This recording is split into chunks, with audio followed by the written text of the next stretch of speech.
Bonjour à tous et bienvenue sur la chaîne de technologie de France, Youssef Medjour, architecte LabVIEW, et aujourd'hui je vais vous présenter le cours QMH2, la calculatrice. Donc on va continuer justement à utiliser cette architecture de QMessageHandler qu'on a réalisée dans la précédente vidéo. Et donc cette fois-ci on va l'appliquer à la calculatrice. Avant de faire cela, on va commencer déjà par modifier un petit peu l'architecture et je vais vous montrer justement comment on peut faire pour modifier cette fameuse architecture. Donc pour pouvoir réaliser cela, on va déjà avoir une première vue d'ensemble. Donc la première vue d'ensemble, c'est déjà de savoir qu'il y a toujours dans une QMH une partie d'initialisation, une partie de process et une partie où on va justement quitter le code et libérer les différentes références, les différentes mémoires qu'on a besoin de libérer.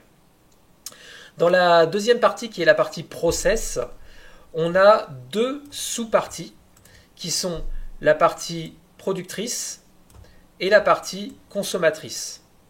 Donc le producteur, et en fait c'est là où lorsque vous allez appuyer sur votre pad ou appuyer sur votre face avant, vous allez produire des événements et ces événements vont justement produire des messages, donc vous allez écrire dans la FIFO. Et dans la deuxième partie, qui est la partie consommatrice, vous allez lire la FIFO. Donc la FIFO, elle a une référence que vous voyez ici. Voilà, cette référence-là. D'un côté, on va écrire dans la FIFO et de l'autre, on va lire dans la FIFO. Voilà pour les grandes idées en fait de cette architecture. Et évidemment, dernière chose très importante, la gestion des erreurs. Cette gestion des erreurs est réalisée ici et là, donc dans ces deux VI. Si je fais un CTRL-H et que je veux afficher, on a justement cette gestion des erreurs dans le fameux Error Handler Event Handling Loop. Donc là-dedans, vous allez avoir justement cette fameuse gestion. Et donc quand vous avez une erreur, vous allez décider justement en modifiant ce VI, en choisissant si c'est à vrai ou si c'est à faux, vous allez décider si vous souhaitez aller dans l'état exit ou aller dans l'état error. Dans les deux cas, si vous allez dans l'état exit ou dans l'état erreur, vous allez transmettre l'erreur à traiter et donc ça va se passer à l'intérieur. Alors nous, on va être un petit peu logique. Ce qu'on va faire, on va plutôt aller à l'état erreur. Donc pour aller à l'état erreur, il faut envoyer un faux. Donc je vais vérifier ça. On est à true, nous false. Donc on va à error state. Donc ça veut dire quoi? Ça veut dire que si on a une erreur durant notre process, donc là j'enregistre. Donc si on a une erreur, on va à l'état erreur et c'est là où on va récupérer justement le cluster d'erreurs. Donc je supprime les quelques commentaires qui ne me servent pas pour le moment. Et donc ça veut dire qu'à l'état d'exit, je n'ai pas d'erreur à lire puisque je m'en suis occupé à l'état d'erreur. Voilà, tout simplement. Je vais déjà commencer par lancer ce VI pour vérifier qu'il n'y a pas de problème. Donc action 1, ça marche. Action 2, ça marche. Quitter, ça fonctionne. Ok, on n'a pas de problème. Super. Donc, du coup, ce qu'on va faire dans un premier temps, on va commencer les petites modifications pour pouvoir rendre ce code, on va dire, un petit peu plus sexy et un petit peu plus compact.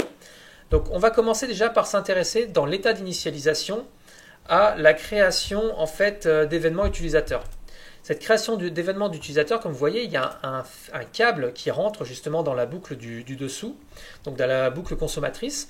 Et moi, je préférerais plutôt mettre ça dans la locale. Donc comment je vais faire pour le mettre dans la locale? Écoutez, déjà, on va l'injecter à l'initialisation.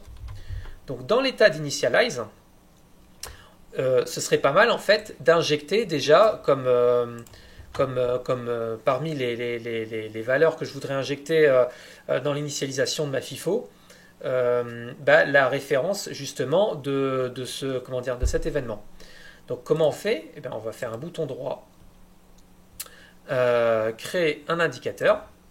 Je vais sur la face avant, je coupe je le prends et je vais le mettre directement dans ma FIFO, enfin dans ma locale. CTRL-C, CTRL-V. Donc là, pour pouvoir, on va commencer un petit peu à ranger la locale. Donc pour ranger correctement la locale, on va créer un cluster qu'on va appeler event. À l'intérieur, on va mettre tous les événements. Donc lui, ça va être le stop event. Donc dans le cas justement où on décide plus tard de mettre d'autres événements, on commence à préparer le terrain. Donc là, on va Tac, tac, tac, tac. Redimensionner automatiquement, vertical, et je l'injecte directement dans ma locale. Ok. Ok. Tac, tac, tac. Donc pour l'instant, on ne modifie rien d'autre. Enregistrer. Du coup, alors là j'ai effacé, mais je vais en remettre un autre. CTRL Z. Enregistrer. Donc du coup, ce que je vais faire, je vais créer un indicateur. De la même manière, je vais le couper. Je vais rentrer ici. Et je vais le changer en commande. Voilà. On va l'utiliser directement. Donc on va l'injecter. Alors on va essayer de coder proprement. Voilà, on va faire un petit peu de place. Alors attendez, je vais essayer d'être séquentiel pour être propre. Hop, on va commencer à préparer un petit peu le terrain pour la suite. Voilà. Voilà. Et lui, au démarrage, il va récupérer justement cette fameuse référence qu'on va ensuite, nous, dans l'état initialize, récupérer et injecter pour pouvoir la mettre en local, tout simplement. Donc, on va juste nettoyer un petit peu. On n'a pas besoin de mettre les étiquettes pour les erreurs. Tac. On va raccourcir les noms pour rendre ça un petit peu plus digeste. Voilà. Et là, on va mettre FIFO.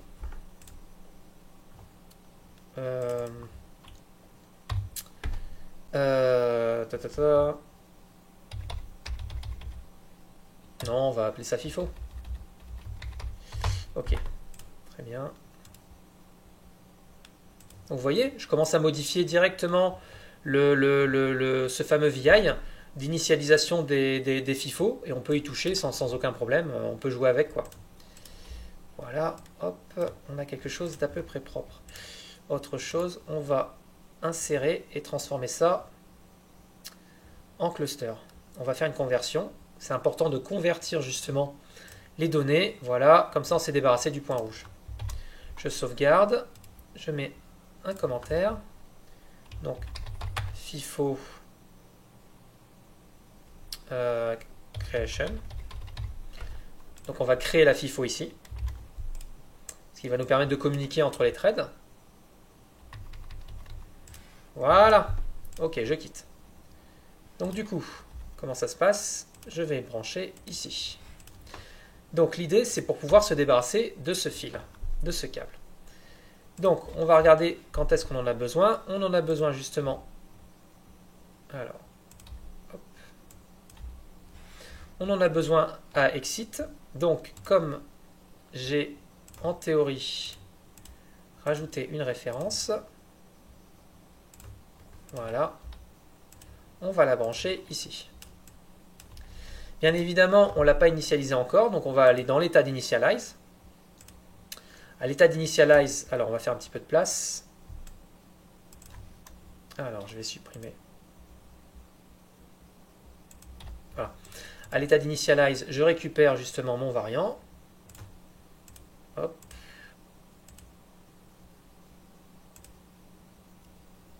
Voilà. Donc ce variant, c'est une référence créée. Alors attendez, je vais vérifier ce que j'ai envoyé. Ouais, c'est ça. Donc, vaut mieux regarder d'un côté du tuyau ce qu'on a envoyé quand on a un doute. Et puis simplement pour éviter toutes les erreurs, quoi. Voilà, tac. Donc pour l'instant, on se contente d'envoyer ça. Et là, on va le réinjecter.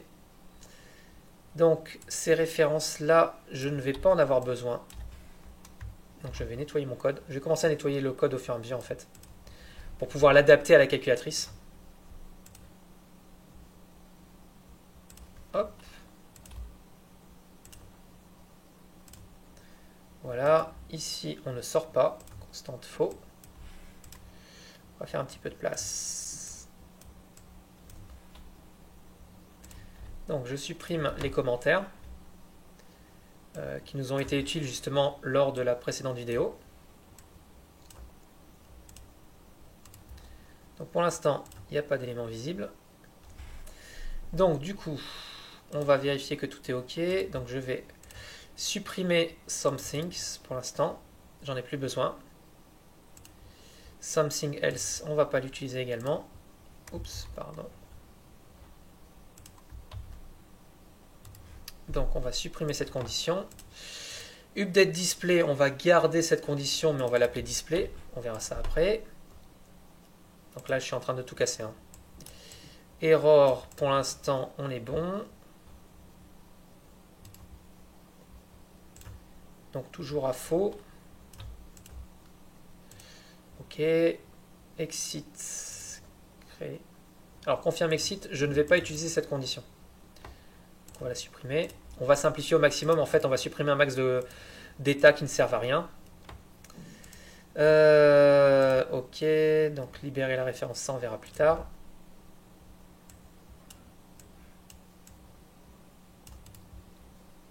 Alors, on va plutôt mettre un commentaire stop. Voilà. Alors, l'erreur. Créer. Donc, je me mets dans les bonnes conditions avant de commencer à réaliser ma calculatrice. Donc, je vérifie que tout est câblé au niveau des stops. Hop, hop, hop. Display. Pour l'instant, on est pas trop mal. Donc, du coup, qu'est-ce qui se passe ? Je vais également en face avant. Alors, ce que j'ai fait, c'est que j'ai rajouté la calculatrice. Donc, elle est là. Donc, je vais me débarrasser de tout ce dont je n'ai plus besoin.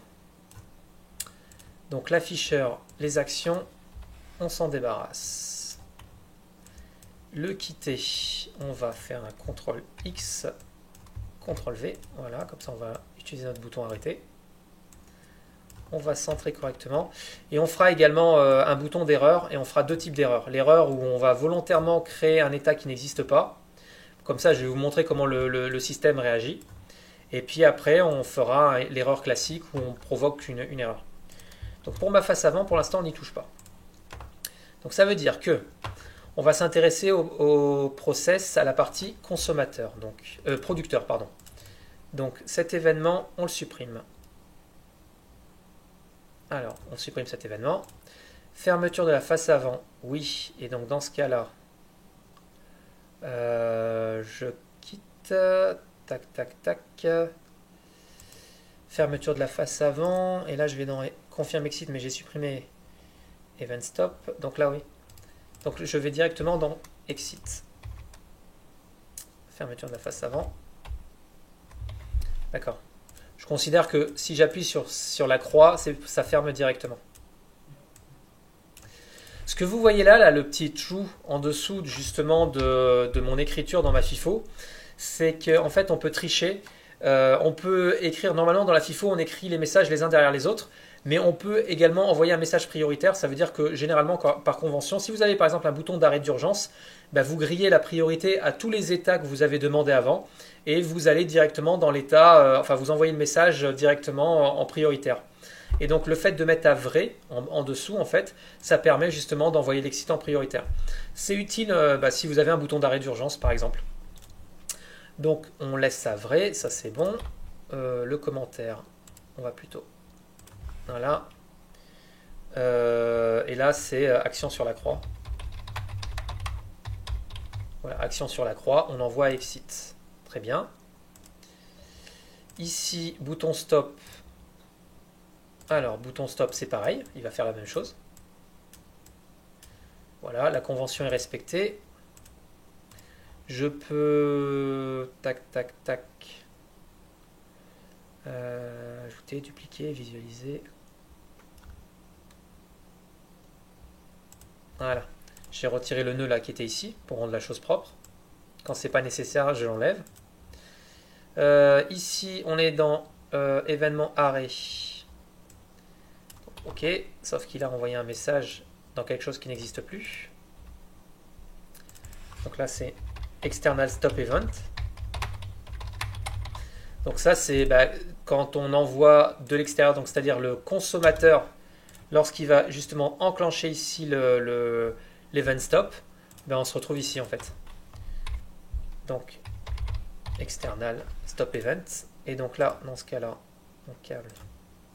Donc on quitte proprement. On n'affiche pas le nœud de données d'événement pour cette condition. Voilà, il n'y a pas de nécessité de le faire. Ok, ensuite ici, c'est une condition qui ne sert pas, donc supprimer cet événement. Enfin, c'est un événement qui ne sert plus. Ici, on câble correctement. Alors, je pense qu'on est bon. Ok. Donc, pour le producteur, pour le moment, on est bon. Maintenant, on va s'intéresser au consommateur. Alors, du coup, on peut même supprimer ce câble-là, puisqu'il est dans la locale. Il suffira simplement de lire la locale, de prendre l'event stop et de libérer convenablement sa référence. Puisque je le rappelle, la partie où on est ici, là, cette partie-là, c'est la partie où c'est la troisième phase. C'est-à-dire première phase initialisation, deuxième phase process, troisième phase libération. Enfin, toute la phase libératoire ou exit, c'est ici, donc on est dans cette phase-là. Très bien. Quitte. Bon. Hop. On va nettoyer un petit peu. Donc ça, c'est mon pense-bête pour vérifier que j'ai bien tout fait. Alors, on continue. On va rendre opérationnel. Donc display. Alors, display pour le moment, il ne fait rien. On va modifier justement ce fameux display. Donc initialize, ensuite après initialize, il va aller dans update display, je suis d'accord, mais par contre on va utiliser la locale, donc il n'y aura pas besoin d'envoyer de données. Donc, on initialise, et après l'initialisation, on peut envoyer un display, pas de souci. Mais le display n'a pas besoin de recevoir de données, puisque normalement on va utiliser la locale où on va stocker l'ensemble des informations. Donc on va s'en occuper.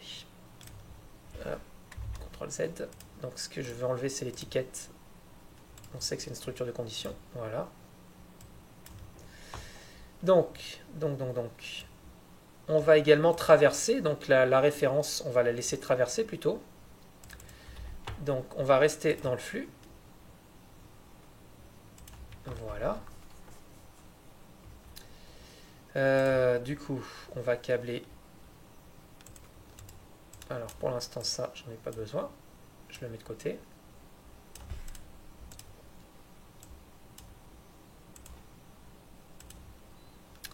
Voilà, donc je câble convenablement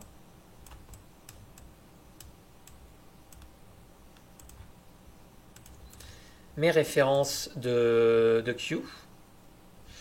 Alors ça, dans l'exit, on exit, et donc logiquement, on libérera ici. On libérera dans la dernière phase. Donc ça, on ne le met pas ici. Et on le câblera logiquement une fois qu'on aura quitté le process. Voilà. Donc c'est pareil, je vais tout câbler correctement. Voilà, hop. Ça va simplifier beaucoup le code en fait. Le fait d'être un petit peu cartésien, c'est-à-dire on fait des actions simples, les plus basiques possibles. On sépare au maximum, donc là c'est libérer la file d'attente, ok très bien. On va être le plus cartésien possible dans notre manière de faire. Donc ici on stoppe, très bien. Ok, là je vois.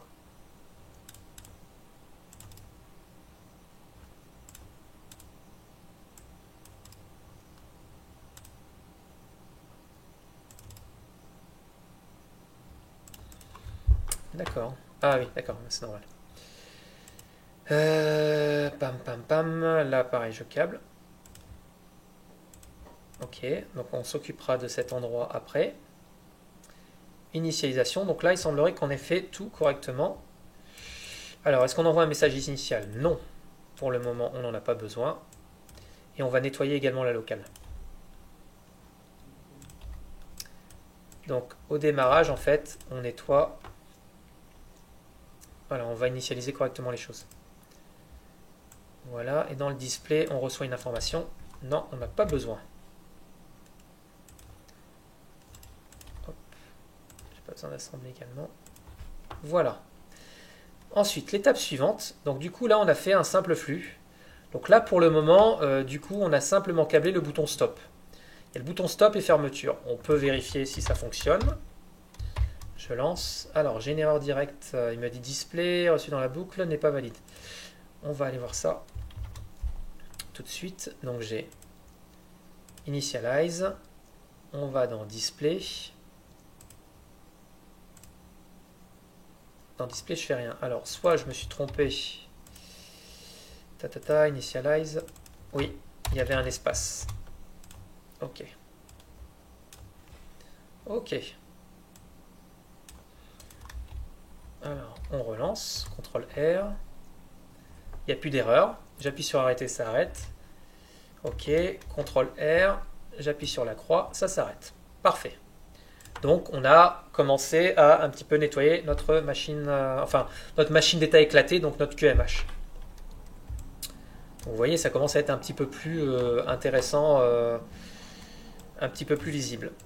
Donc, il y a aussi autre chose ici. Il faut câbler les erreurs correctement.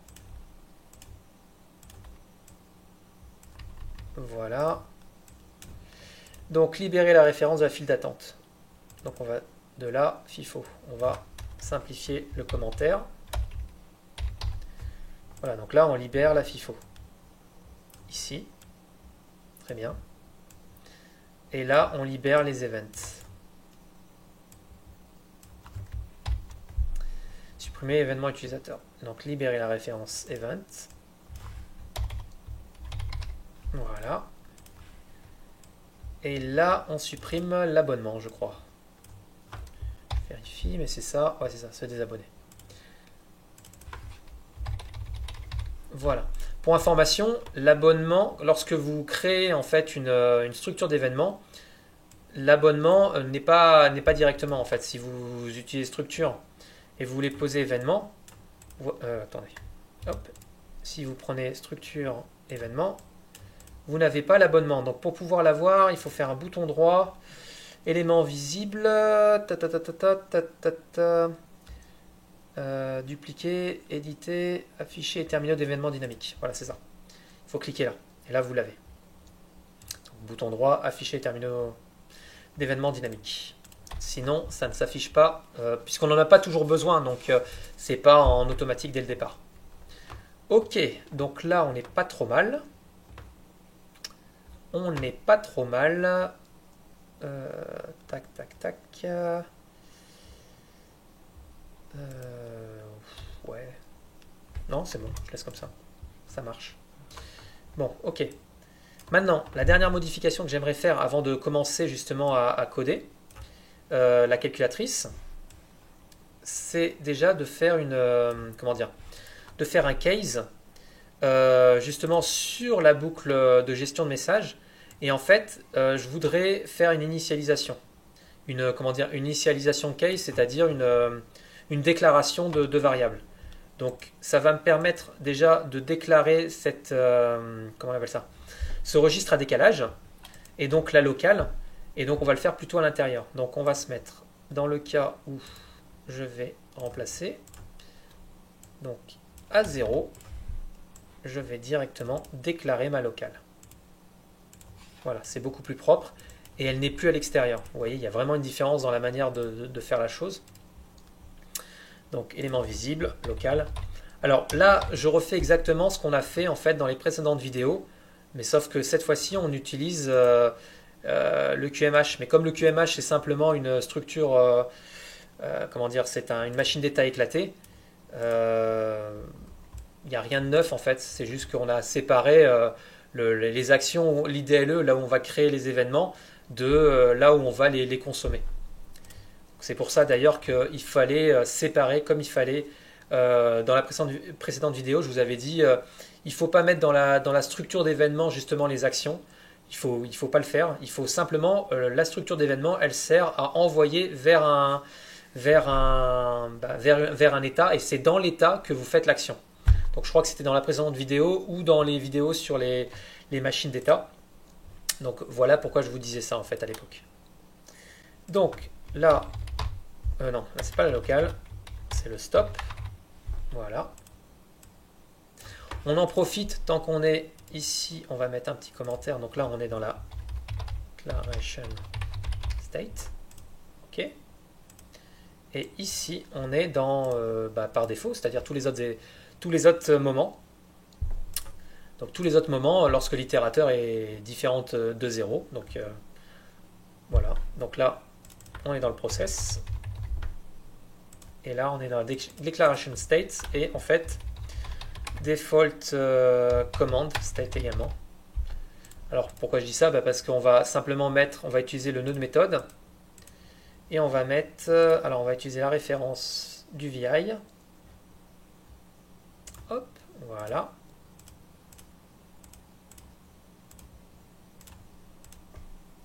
Tout simplement. Et on va mettre par défaut. Comme ça, si on appuie sur les boutons et qu'ils sont restés dans un état actionné et qu'on fait un stop et qu'on retourne comment dire, dans le programme, on aura directement le programme comment dire, réinitialisé correctement. Alors, étiquette, on va, voilà. Ok. Bon, ben là, on est propre. Donc, je vais pouvoir maintenant recompacter tout ça. Donc, les seuls fils qu'on voit, c'est le fil d'erreur, très bien. Et évidemment, la référence qui est, il faut bien la transmettre. Là, on n'a pas le choix. Donc ça, je ne peux pas le planquer. Par contre, tout le reste a été nettoyé. Donc ça, c'est bien. On est bon. Maintenant, on va commencer à regarder la calculatrice. C'est parti.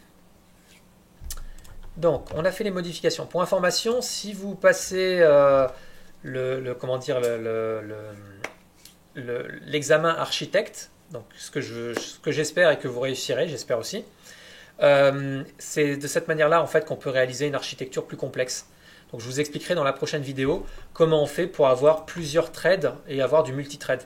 Là, actuellement, on a une seule FIFO dans la structure, donc c'est pour ça qu'on a un cluster avec une seule FIFO. Mais on peut avoir, justement, l'idée, ce serait d'initialiser plusieurs FIFO différentes. Et justement, en initialisant ces différentes FIFO, on va créer différents threads qu'on peut paralléliser. Et après, on en fait des sous-VI. Et là, vous commencez à obtenir des architectures qui deviennent intéressantes pour pouvoir paralléliser certaines choses. Si vous voulez, par exemple, séparer des moteurs, séparer des capteurs de pression, c'est vraiment idéal. Cette architecture est vraiment pratique pour cela. Donc on continue. Donc maintenant on va s'intéresser à la calculatrice. Donc je vais devoir modifier ma locale pour pouvoir m'intéresser à ma calculatrice. Donc de quoi j'ai besoin pour pouvoir faire ma calculatrice? J'ai besoin alors de mon display. Donc j'ai besoin de ma face avant, donc c'est-à-dire de mon display. Donc ça je le prends. CTRL-C, CTRL-V. Voilà. CTRL-X. Et puis j'ai besoin également d'une chaîne de caractères qui est là. Donc c'est parfait. Tout le reste ne m'intéresse pas. Donc est-ce que j'ai besoin de cela? Non. Non plus. Ça oui. Ça non. Alors on va créer. Alors on va également organiser ça. Donc on va créer un cluster qu'on va appeler, je sais pas moi, on va mettre data par exemple. Et là-dedans on va mettre notre display. Et alors ça nous servait en fait de... Alors on s'en servait de mémoire. Donc même memory. Hop. On va réorganiser notre data. Oups.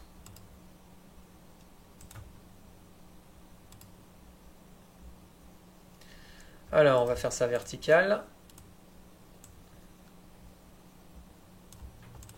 Normalement, mais je vais volontairement pas le faire tout de suite, je le ferai dans la prochaine vidéo, il faut faire des type def avec les différents clusters, c'est encore plus propre, ça va nous permettre justement de communiquer, puisque quand on va faire du multithread, on va vouloir parler d'un thread à un autre, et on va vouloir envoyer des données, et en fait elles sont déjà préformatées. Donc on utilisera des type def. Donc pour l'instant je ne le fais pas, je laisse ma locale comme ça, c'est suffisant pour ce qu'on est en train de faire. Hop, j'enregistre. Tim Tam Toum. Donc, du coup, on a l'air bon. Alors, quand on va initialiser, qu'est-ce qu'on initialise? On va initialiser nos data. Donc dans nos data, display 2. Ah, je vais le renommer. On va appeler display quand même. Alors, attendez. Étiquette. Voilà. Voilà, display. Enregistré.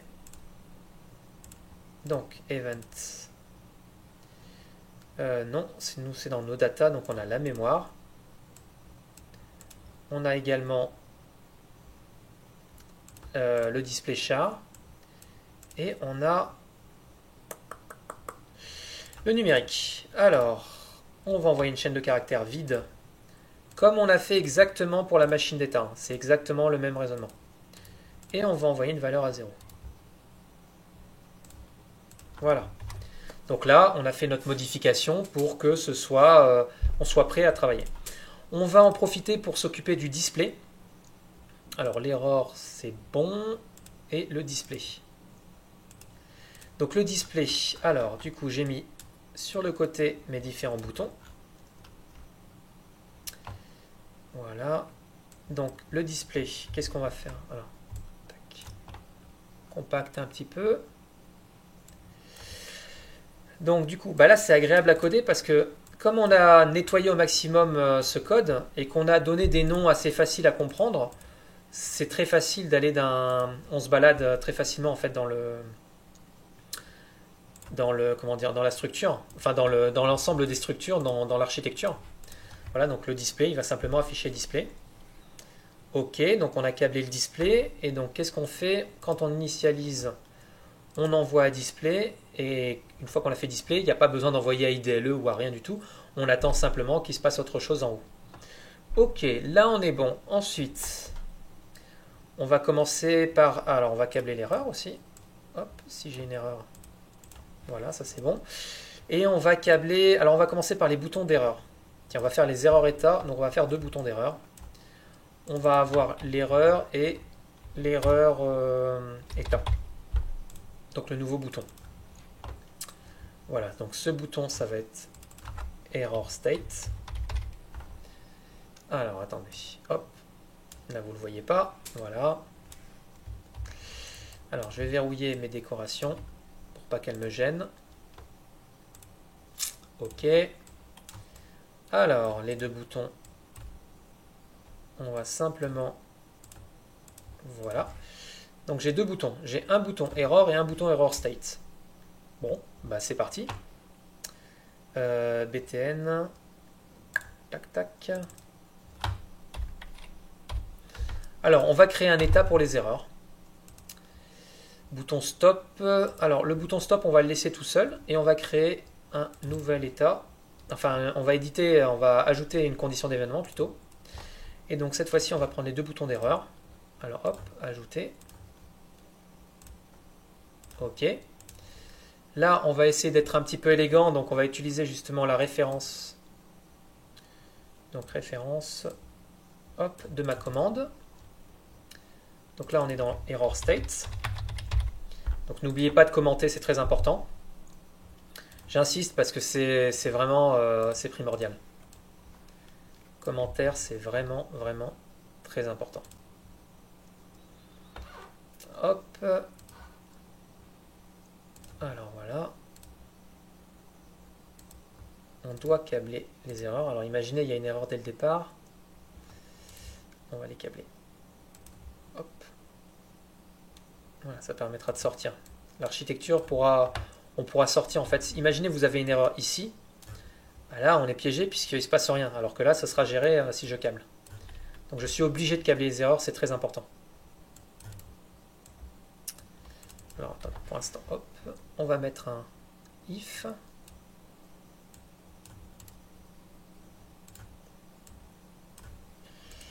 Alors, voilà, on n'oublie pas de faire passer les câbles. Voilà. Donc propriété, qu'est-ce qui nous intéresse comme propriété? Alors on a le choix, soit on prend le texte booléen, on n'en a pas, soit on prend l'étiquette. Allez, on va prendre le texte de l'étiquette. Voilà. On câble. Donc on va prendre le par défaut Alors, toujours, on commence par défaut. Bah, par défaut, il ne va rien faire. Et évidemment, on ne sort pas. Donc, on va mettre à faux.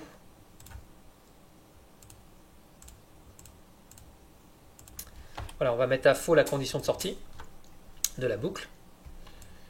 Qu'on va commenter, qu'on n'a pas commenté encore. Hop. Voilà, un petit commentaire, c'est très bien. Et on fait traverser l'erreur. Voilà, ça c'est bien. Alors, tac. Et maintenant, on a deux conditions. Donc, on a une condition, c'est btn error. OK.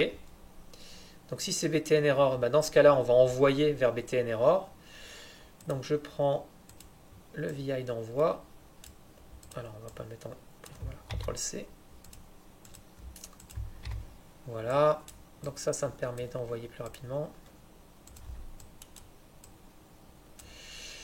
Donc, on va aller à quel état? Ben, on va pas s'emmerder entre guillemets, on va utiliser btn error comme nom d'état. Ok, ok. On câble les erreurs. Et on met à faux. Voilà. Donc si on a btn error, on va à l'état btn error. D'ailleurs, pourquoi... Ah non, je vais même supprimer cette condition. Attendez. Je vais même supprimer le if en fait. Tac, tac, tac. On va faire plus simple. On va se contenter d'envoyer simplement...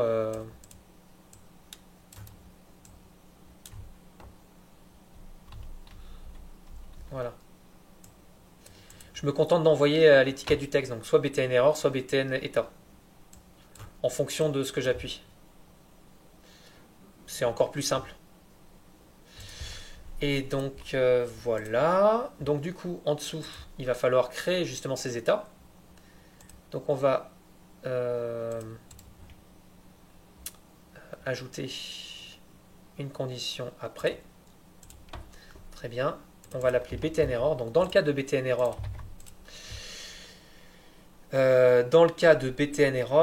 qu'est-ce que je fais? Bah, je crée une erreur. Donc à ce moment-là, je vais simplement éditer l'erreur.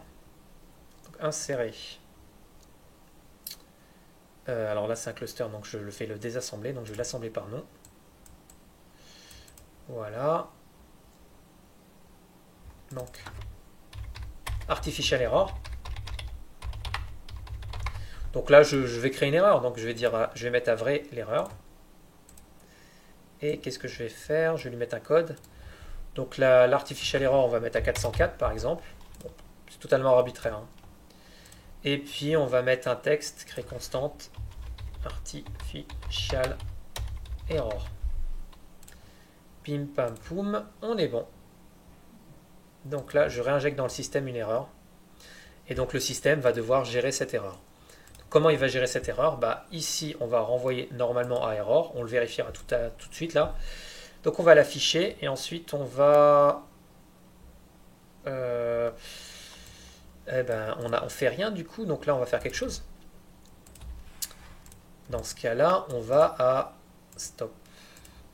On va à exit.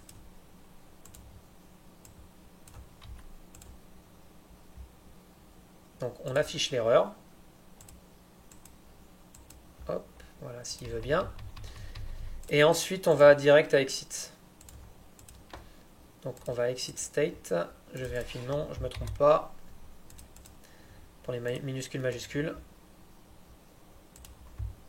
Voilà. Donc si on a une erreur, on affiche l'erreur, puis après on va à exit state. OK. Donc ça c'est pour btn error.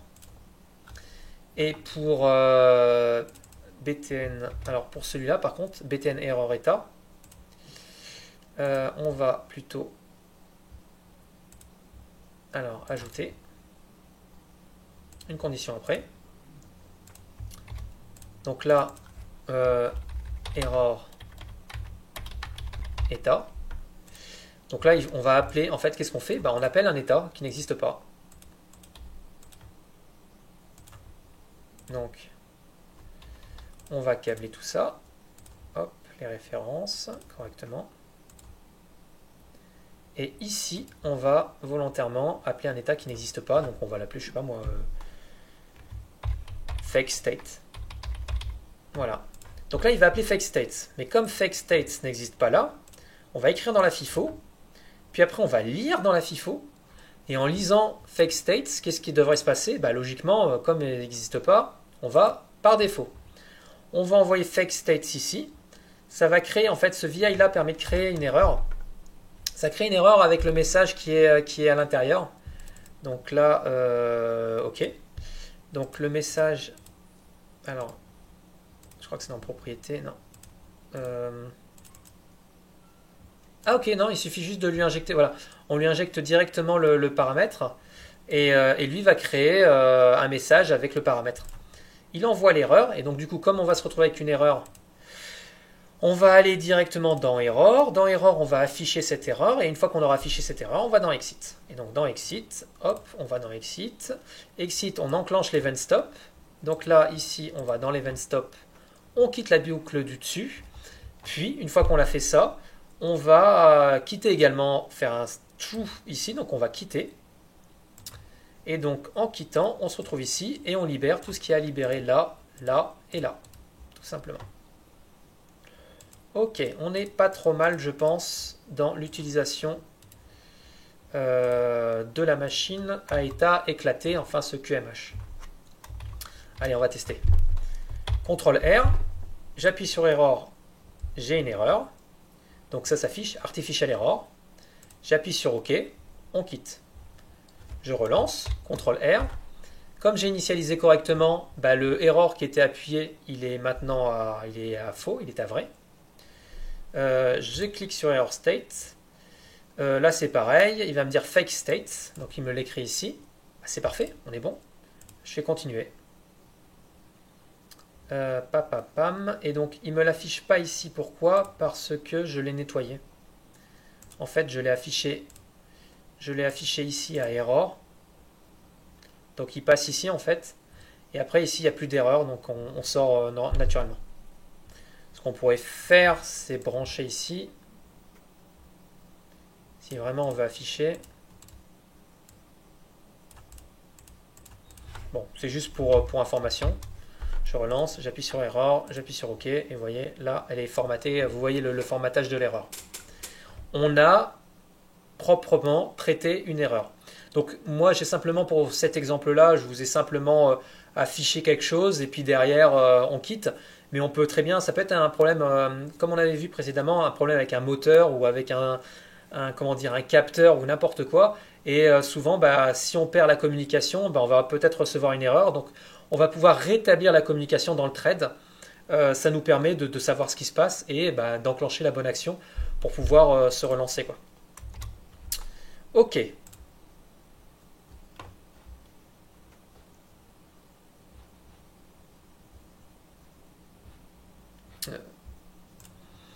Donc on est reparti, par accident j'ai fermé la view.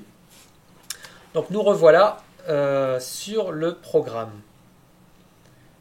Ok, donc maintenant qu'on a géré les erreurs, on va s'occuper des boutons de la calculatrice tout simplement. Donc on va commencer par afficher. Bon là c'est toujours la même chose, hein, c'est toujours le même exercice. Donc ce qu'on va faire, on va appuyer sur 1, 2, 3, 4, 5, 6, 7, 8, 9 et on va voir afficher 1, 2, 3, 4, 5, 6, 7, 8, 9. Après, pour les sommes et pour les opérations, c'est exactement la même chose que sur la machine d'état. Donc là, je vais vous montrer comment on fait pour l'utiliser, mais en théorie, bon, c'est toujours pareil. Donc je vous invite à vous entraîner et à terminer l'exercice par la suite. Donc on va déjà commencer par toucher au bouton. Donc, hop, les deux.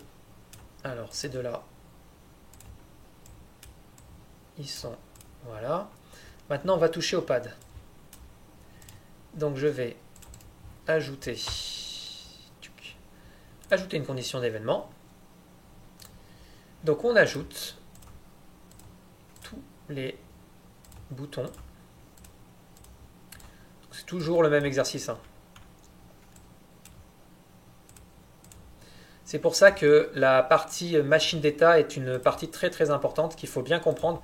Si vous avez pigé la machine d'état, vous avez pigé pas mal de choses. ajouter, et puis on va même mettre le bouton plus, pourquoi pas. Ok, donc du coup, comment ça marche? On va utiliser la référence. Voilà. Alors, on va lire cette référence. Donc, qu'est-ce qu'on va lire dans cette référence? Nœud de propriété. Cette fois-ci, on va utiliser le texte booléen, puisque directement sur le texte, il y a écrit les valeurs. Et en fonction du texte, alors, pad action. Donc là, on va se mettre par défaut. Alors, par défaut, donc toujours commencer par le par défaut. C'est la première chose à câbler. Tac, voilà, les références. Et le stop, non, on ne quitte pas. Donc, on met à faux.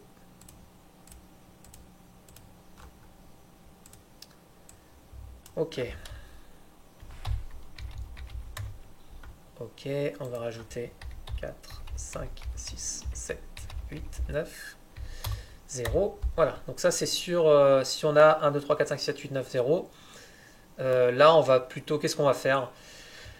On va ajouter, comme ça on va afficher. Donc on va faire de la concaténation, un petit exercice de concaténation. Donc là, hop, on va appeler cet état pad. Pad. Ouais, pad. Et comme ça, on va utiliser le display. Voilà, c'est important puisqu'on n'a pas encore utilisé le display. Ok, on va à pad. Qu'est-ce qu'on va transmettre? On va transmettre la donnée. Ok, donc cette donnée, je vais la convertir. Insérer. Tac, on la convertit en variant. Ok, et enfin. Oups. Il faut une référence. Donc je donne la référence de ma queue. Je ne sors pas. Alors attendez. On est un peu. Non, on n'est pas très propre. On va arranger ça.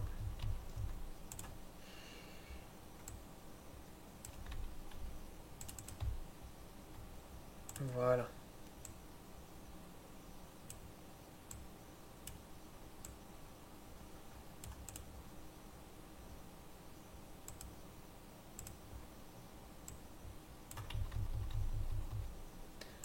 Voilà. Donc là, on va à pad, on envoie 1, 2, 3. Ensuite, on va créer en dessous un état qu'on va appeler pad. On va le créer. Ok, bah c'est parti. Ajouter une condition après. On l'appelle pad. Donc de cette condition, on récupère le variant. Donc jusque là, tout va bien.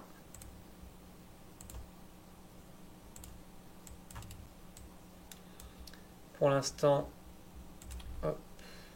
donc là on ne quitte pas. Boum boum boum. Et ensuite on va aller dans display. Donc l'étape suivante c'est display.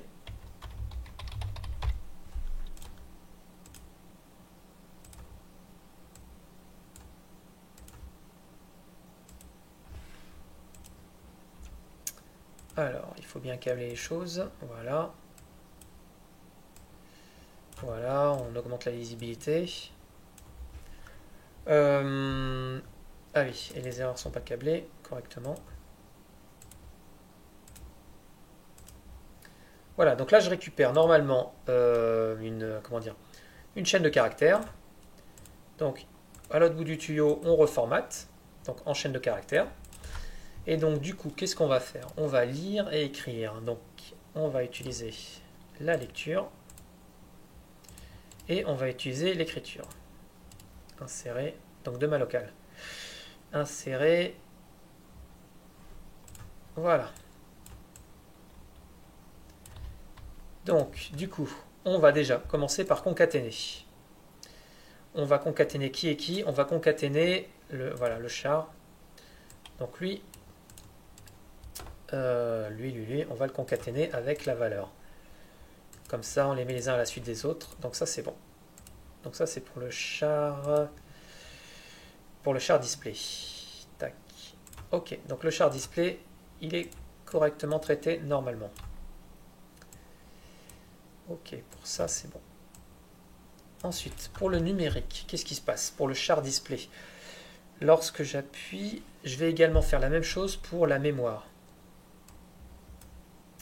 Data memory, donc là c'est pareil, je vais lire mon data memory. Data memory que je concatène avec cette valeur qui est uniquement ouais, on va mettre numpad. Numpad. Donc pour numpad, on fait comme ça. Ok. Et donc du coup, data memory, ça va être égal à data. Je fais une petite conversion pour pouvoir aller justement de la chaîne de caractères vers un numérique. Donc pour pouvoir faire ça, on va convertir donc chaîne fractionnaire en nombre. Voilà. Et là, on devrait être bon. Ok.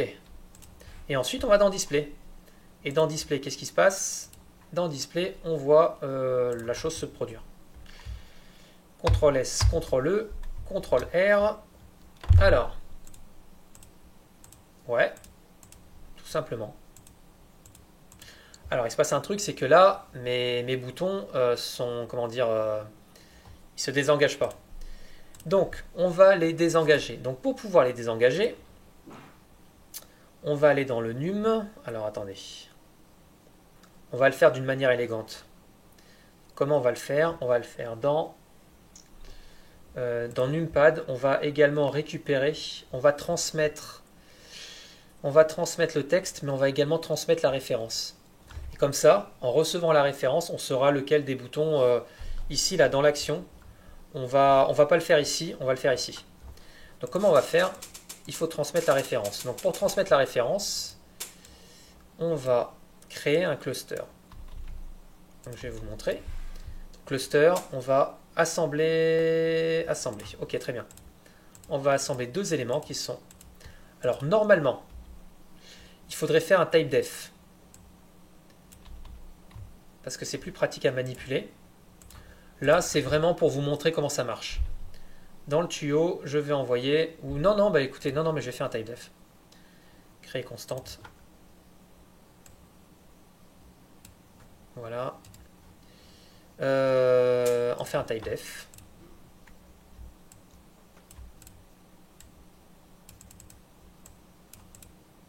Voilà, donc je vais envoyer ce type def. Ok. On va d'abord l'éditer et le sauvegarder. Alors, ouvrir le type def. Voilà, il est là. Donc là-dedans, il y a ref btn ref. Et il y a... Alors, on va disposer verticalement. Hop. Num. Charpad. Donc là, du coup, j'édite mon type def. Donc je vais directement tout effacer. J'utilise ce que j'ai déjà sauvegardé, donc c'est un contrôle, ça va plus vite. Et là, je vais appeler ça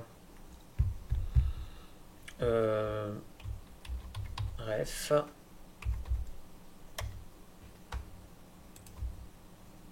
ref on pad. Ok. Je vais le sauvegarder. Alors, on va le sauvegarder. Donc dans le bureau, tac, tac, tac, contrôle. Donc on va directement dans contrôle et là on va l'appeler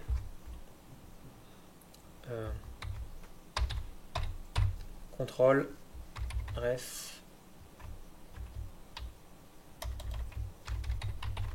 pad. Ok. Je quitte. Voilà. Donc à la limite ça, si on veut vraiment être élégant, et ce que je vous avais dit au départ, On va le remplacer par... on n'utilise pas dans les clusters, je préfère utiliser les désassembler par nom et assembler par nom. C'est plus parlant, ça évite de faire des commentaires puisqu'en fait on a directement les commentaires inscrits. Donc du coup, ce qui va se passer, c'est qu'à l'autre bout du tuyau, ici,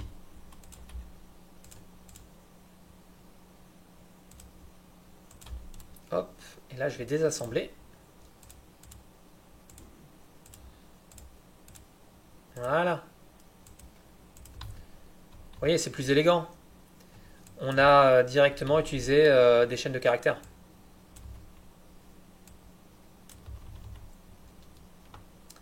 Ok, là on est bon. On a presque terminé. Donc ce qu'on va faire maintenant, c'est que on va également remettre le bouton à faux. Alors hop. Donc c'est pour ça en fait qu'il peut être nécessaire directement de stocker dans la locale l'ensemble des références. Là je le fais pas parce qu'on peut le faire d'une autre manière, mais on aurait pu très bien le faire comme ça. Donc avant de faire le display,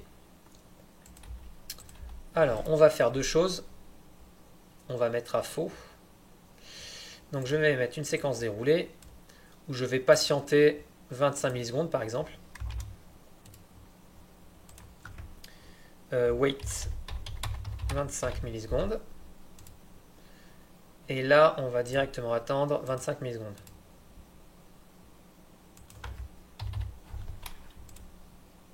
Ok. Donc là, je transmets ma référence. Je vais en avoir besoin. Je transmets l'erreur. Et je transmets également la référence de ma queue. Ok, là on attend 25 millisecondes. Une fois qu'on a attendu ces 25 millisecondes, bah, qu'est-ce qu'on fait? On va simplement prendre le nœud de propriété.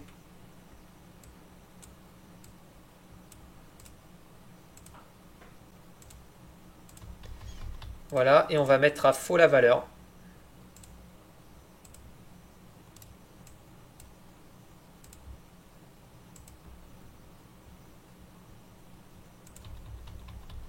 Voilà, donc là, wait state. Donc là, je passe en écriture, je mets la valeur à faux et on devrait avoir terminé.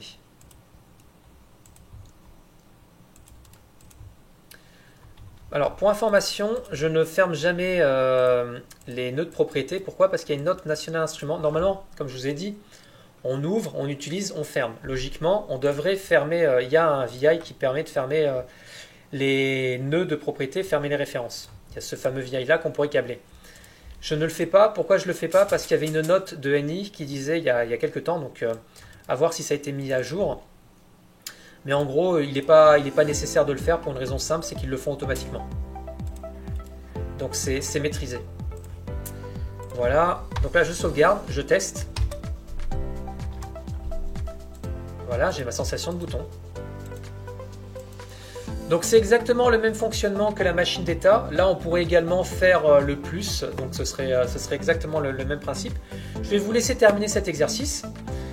Cette vidéo est terminée. Je vous remercie d'avoir suivi cette vidéo et je vous dis à très bientôt.